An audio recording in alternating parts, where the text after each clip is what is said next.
Before we get into today's episode, I did want to add a trigger warning. This particular episode of The Politics of Everything deals with issues of addiction and mental health. If this has raised issues for you or anyone you know that may be listening, please call 13 11 14. Thank you. Welcome to The Politics of Everything. I'm Amber Daines, your host and podcast producer. This is a half hour of power, a podcast dropping every week where I unpack the politics of everything, from money to motherhood, nutrition to narcissism, startups to secularism, the environment, equality, and much, much more. Our guests are seasoned in the field or topic of their choice, even if you've not heard of them yet. This is a non-partisan show, so while I love exploring varied views and get a buzz from a healthy debate of ideas, this is not a purely blue, white, green program. Please subscribe, tune in and enjoy the politics of everything. Many of us have heard of the term Metaverse, perhaps firstly when it came to global attention in 2021 when the Facebook founder Mark Zuckerberg publicly changed its parent company name to Meta. According to one definition, a metaverse is a network of 3D virtual worlds focused on social connection. Meet Sam Joel. He's the founder of GiveTree, a virtual game world built on top of an NFT marketplace, where a portion of every transaction goes to a real-world charity and helps make the world a better place. His own personal story is very inspiring and not like most of the tech-preneurs we know. Sam originally started GiveTree as a simple charity directory over 3.5 years ago, while he was homeless and suffering from mental illness and addiction. For most of that time, he lived in an internet cafe in Sydney, Australia, and relied on support from local charities to help him survive. In June 2019, the government granted him emergency access to his super, and he was allowed to access up to 10 grand. So he withdrew 6 grand and rented a room in North Bondi in Sydney. That solved some of his shelter problems, but not the mental illness and addiction issues that he struggled with. He was drinking over 30 standard drinks a day every day and found it very difficult to deal with PTSD and mental health problems when he was sober. In April 2020, due to excessive alcohol consumption, he actually had a brain seizure, and that was the turning point for Sam getting the medical attention that he needed. After being discharged from hospital and over the course of the next few months, his mental health issues slowly began subsiding again because he stopped drinking, got a part-time job, started building new relationships and started to become healthy again. So Sam these days is still running GiveTree, and they've had some amazing wins recently, which I'm sure he'll share with us today. And today we're chatting about the politics of the giving metaverse. Welcome, Sam. Hello. Wow, that's quite a story. I'm just want to pick your brain from when you were little. Did you know what you wanted to do when you were a kid? Did you want to be an astronaut? Did you want to be a tech-preneur? Do you have any idea what young Sam thought he might end up doing? Don't know. Played a lot of PlayStation. There you go. There's the link. Excellent. Yeah. And so you liked gaming and obviously have that sort of, I guess, that tech brain. And so, yeah, did you ever think you'd turn this into something that it is now? No. It's pretty exciting how it's kind of progressed over the last sort of 3.5 years on its way to 4 years. And it's been a bit of a journey for the product and also for me personally as well. Like I've been sober for 23 months now, nearly 2 years. Congratulations. And then, I've had to it's just been a journey. Like the product started as just a simple charity directory. So that's just like Yellow Pages for charity. So that's a very simple sort of online product. And then it just kind of progressed from there, right? And so it went from there. It evolved into, well, what would happen if you could sort of donate money to those charities through the platforms? You could find the one you wanted to support, then donate money to them. And then it sort of progressed to, well, what would happen if you could donate anything to them? So what if you could... And when you say anything, what do you mean tangible goods? Is that what we're talking about? Yeah. So I started thinking about, well, what if this was a platform? What if GiveTree was a platform? Because the product's changed a number of times. It's kind of evolved over the last 3.5 years into what it is now, which is great. But this kind of the evolution was that it started as the charity directory. It moved into, well, if you could donate money, that would be cool. But then what if you could donate anything? What if you could donate, what if you could volunteer? Or what if you could donate blood? And you could manage all of your different types of donations through one platform. And that was kind of what I was running with up until late last year. And so over the last 3.5 years, I've worked with over 100 different charities. And so I have a pretty good understanding at this point of what the opportunities are and what the challenges are for a charity in 2022 on a pretty diverse range of different locations and scales. So small charities, medium charities, really, really sort of large charities, and then really, really, really large charities as well. And then I looked at, over the last 3.5 years, I looked at over 30 different types of donations. So you could think Yeah. about each type of donation as its own market. So if you look at, Ah, that's interesting. So that's that marketplace idea, which is kind of, I guess, at the core of what you're doing at the moment. yeah, that certainly comes into it. That definitely comes into it. And it was a strong motivation as well. I think, like, so if you were to look at volunteering as an example of a type of donation, you would find in Australia, you would find a unique set of suppliers and a unique set of products and services that would help you to volunteer for a charity. Whereas if you look at like workplace giving or donating blood or fundraising, you're going to find a completely different set of suppliers and a completely different set of products and services that will help you to do a workplace giving program, or that will help you to do a donation of blood, or that will help you to fundraise for a charity. And the different charities use different platforms and products and services depending on their needs. And so late last year, so it was kind of, so for 3.5 years, it was kind of, it had evolved from the charity directory, it had evolved into this sort of donate money and then donate anything kind of platform. And then late last year, when I started looking at cryptocurrency donations and I started looking at NFT donations to charity, this is when I sort of noticed that there's, a really low number of suppliers who are helping people to donate cryptocurrency or donate NFTs or use NFTs to fundraise for charity. And there's a very, very high growth potential. So there's a low number of suppliers and a high growth potential. So this is like Perfect obviously market opportunity. yeah. I was like, oh, it's a good start. And then I started talking to all of our charity partners about it, and those were some really interesting conversations.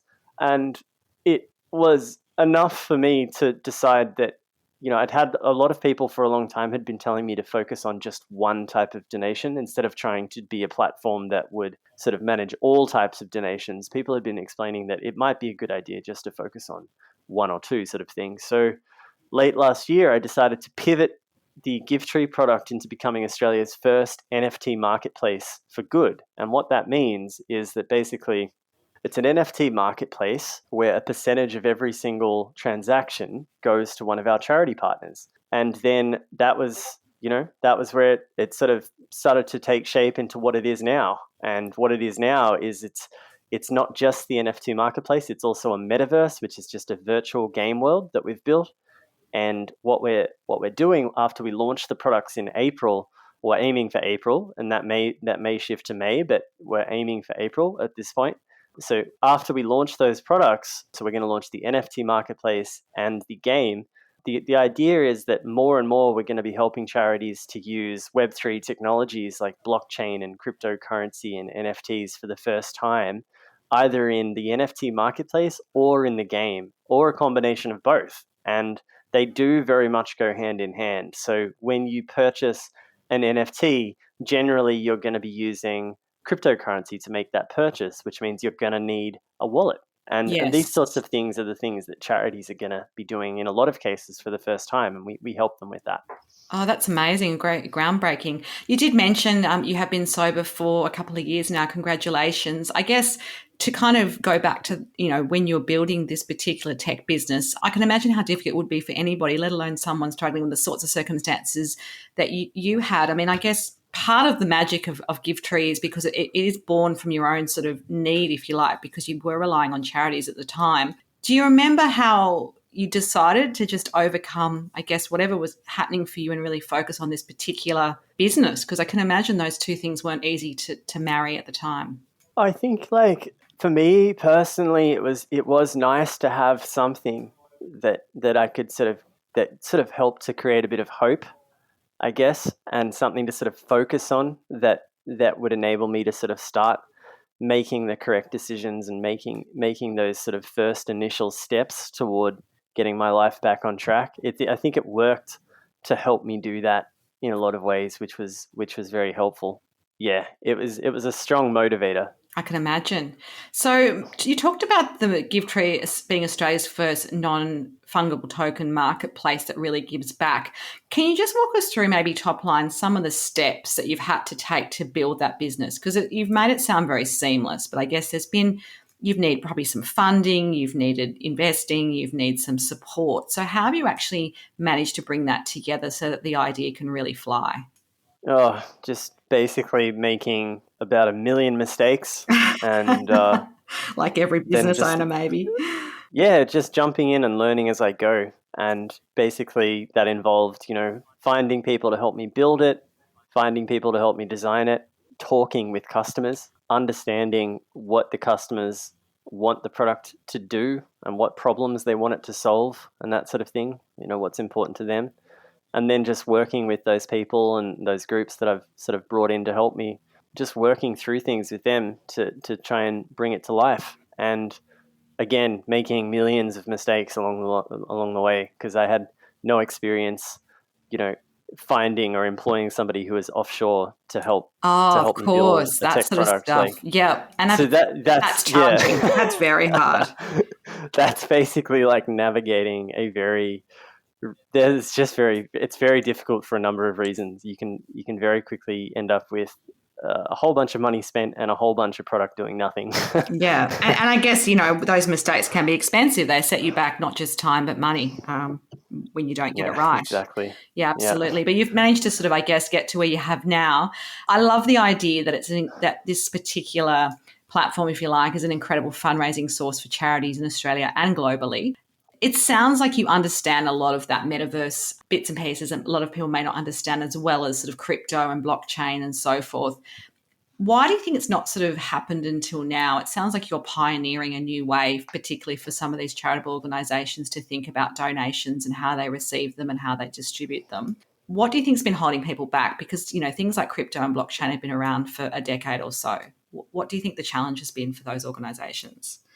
Yeah, it's just the new technology adoption is just slow. That's all. That's all it is. It's just the new technology seems a bit foreign to people. It's not how they normally do things, and that causes a bit of a delay, and that's just how it is. Yeah, absolutely. I guess you can probably educate them along the way as well, which sounds like one of the things you've been able to do because you've been in conversation and coming up with a solution in partnership in some ways with the charities you're working with.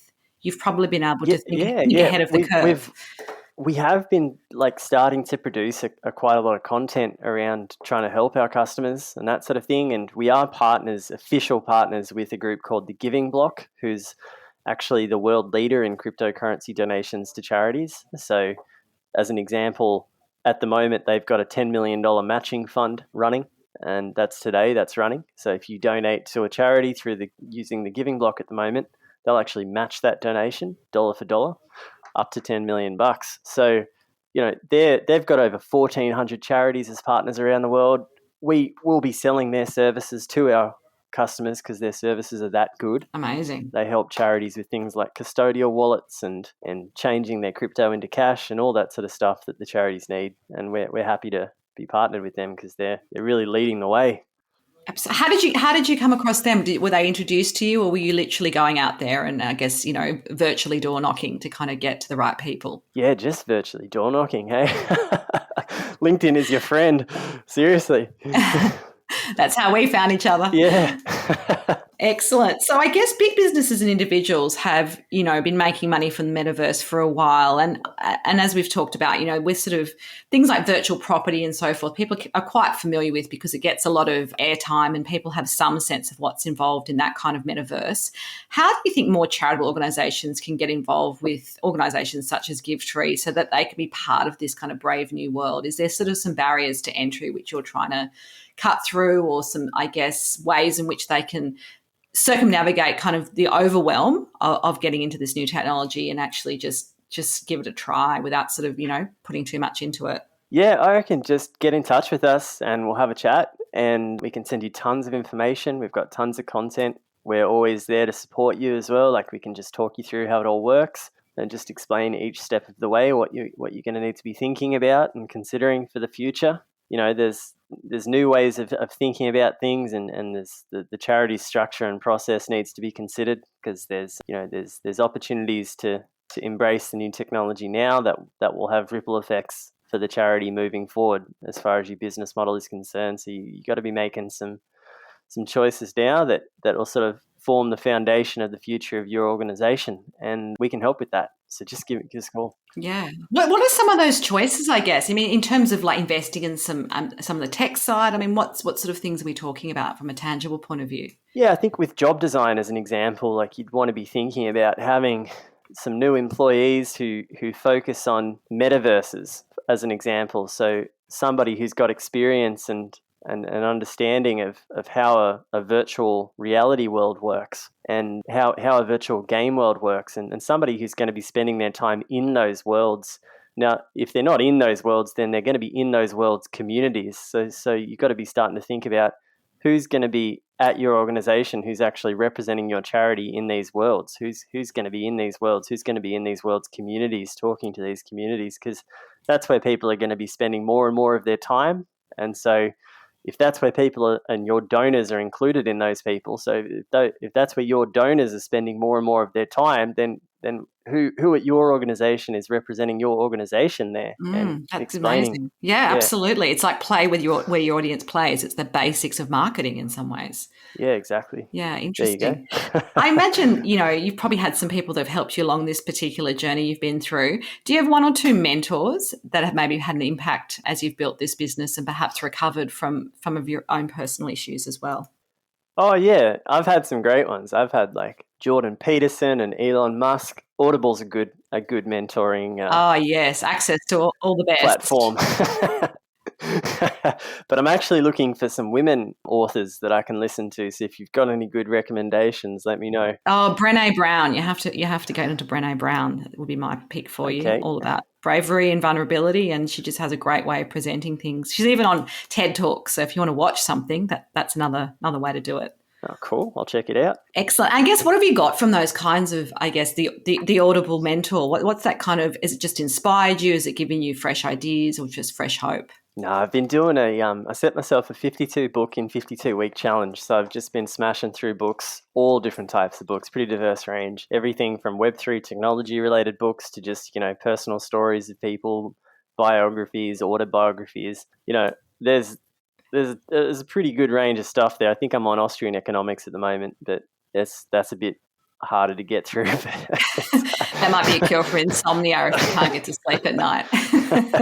But I'm just enjoying learning about all of the different stuff and things in the world, and Audible's just been awesome for that. Yeah, absolutely. Look, if we spoke again in a year's time, what would be the number one thing you would have hoped to have achieved or changed in your business, and why? I think for us, it would be great to have hit some milestones with amounts raised for different causes and different charities. So it might be nice to have achieved, for example, like $1 million raised for removing ocean plastics or something like that, or mental health, or maybe one of the big causes. That'd be nice. It'd be good if I could actually hit that 52 books in 52 weeks. That'd be great. Yeah. How you started in January, so you're kind of only a couple of months in? No, I think I'm at like 17 books out of like 26 weeks or something, so I'm pretty far behind. We catch up. Need to choose shorter books, Sam. Yeah. What would be the final takeaway message you'd have for everyone on the politics of the giving metaverse? What would be one big message about how to get involved or make it work for you? If you think about it like this, there's a world famous investor called Cathie Woods, and she talks about, she's from this group called ARC, and she talks about the metaverse being valued in the trillions. And if you think about it, if it's this idea that cryptocurrency is going to replace fiat, and you think about it, if there's all this resource in the metaverse, then what's the plan to get some of that resource to real world groups and start solving some real world problems? And that's what I think a lot of people are starting to think about. You see a lot of NFT creators wanting to put a charitable or social impact component to their NFT sales or their product roadmap. And it's really interesting to see. There is a lot of motivation in the Web3 community to want to give back, and that's really good to see. But it's about conversation about the organization and distribution of resources and how most effectively to do that. And Yeah. that's really what it's all about. And the metaverse is an opportunity to organize and distribute resources in new ways. And we've got to start thinking about how much of that do we want to go to solving problems. Yeah, that's a great summary. And I guess it's given a lot of us some food for thought about what we need to do to, I guess, engage with this metaverse and what really is the now and the future of giving. I really appreciate your time today. And if you do want to connect with Sam Joel and GiveTree, there are some details on the show notes. Until next time, take care. Thanks so much for listening today. If you've enjoyed the politics of everything, I thrive on your feedback. So please add a short review and share the podcast with your network through Apple, Spotify, and all the usual suspects. I'm always on the hunt for new and diverse guests, so if you or someone you know has a fresh idea you're busting to get out there, please email me at amber@amberdanes.com and my crew will get back to you very soon.